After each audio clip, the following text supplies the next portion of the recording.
अफजल खानाच्या वधाची बातमी ऐकल्यापासून औरंगजेब बादशाह कमालीचा अस्वस्थ झाला होता. हिंदूंचं स्वतंत्र राज्य स्थापन करू पाहणारे शिवाजी महाराज हेच दिल्लीच्या तख्ताचे जबरदस्त शत्रू आहेत याबद्दल औरंगजेबाची खात्रीच झाली होती. शिवाजीचा बंदोबस्त करण्यासाठी औरंगजेबानं आपल्या मामाला शाहिस्ते खानाला बोलावलं. तो त्याला म्हणाला, काय वाटेल ते कर, पण शिवाजीचा पराभव झालाच पाहिजे. तू मागशील तेवढं सैन्य मी तुला देतो, पण मला शिवाजीचा पराभव हवा. एक लक्षात ठेव, जर का तुला हे जमलं नाही तर मला तोंड दाखवायला सुद्धा येऊ नकोस. शाहिस्ते खान निघाला. आपल्या बरोबर औरंगजेबाची सुसज्ज फौज घेऊन निघाला.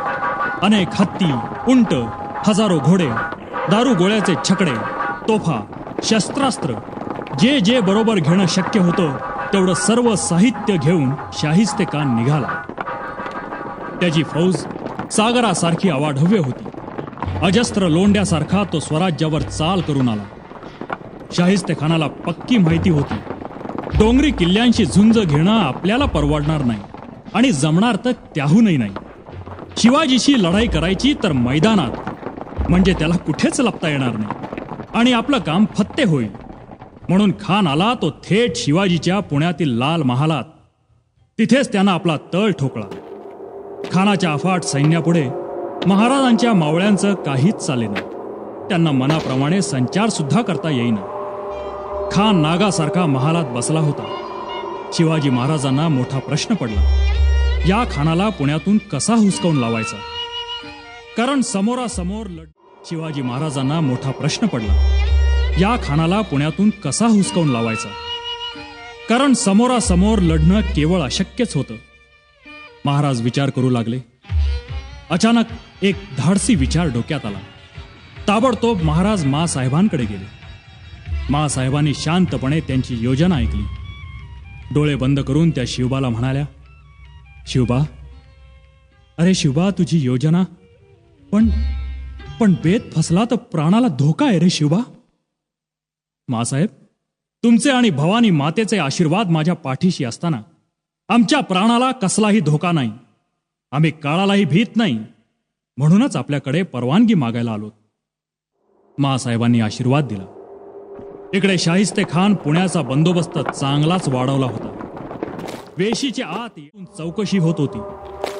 महाराजांनी आपल्या एका मावळ्याला लग्नाची वरात मिरवीत आणण्याची परवानगी अहो, सगळं बालपणच तिथे गेलं होतं ना. महाराजांनी खिडकीतून स्वयंपाकघरात प्रवेश केला.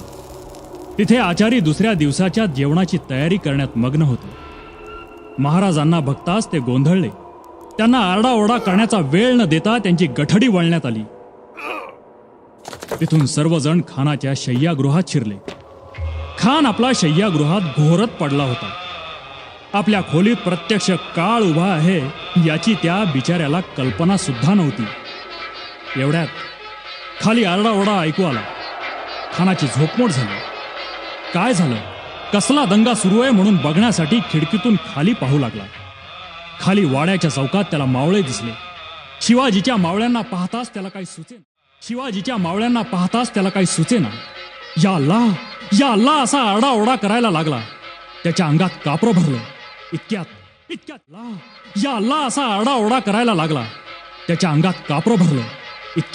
इतक्यात खिडकीतून महाराज आत आले. तलवार उगारलेले महाराज दिसताच जीव वाचवण्यासाठी खानानं खिडकीतून उडी मारून पळून जाण्याचा प्रयत्न केला. तेवढ्यात महाराजांनी घाव घातला. खाडकन घाव खानाच्या उजव्या हातावर बसला. खानाच्या हाताची बोटं तुटली. जीव वाचवण्यासाठी खान पळाला तो थेट जनानखान्यात बुरखा घालून. तर बेगमांच्या घोळक्यात शाहिस्ते खान थरथरत उभा होता. त्याचं थरथरनं काही केल्या थांबेना. महाराजांनी करड्या स्वरात खानाला ठणकावलं, शिवाजी म्हणतात तो मीच. आज तुझ्यावर दया करतोय. पुन्हा गाठ पडली तर छाटून टाकीन. जीव प्यारा असेल तर पुन्हा सोडून निघून जा. आत्ताच्या आत्ता निघून जा. खान आपला जीव वाचून पळून गेला. बोलता बोलता महाराज दिसेनासे झाले. जाता जाता मावळ्यांनी मात्र एक धमाल उडवली.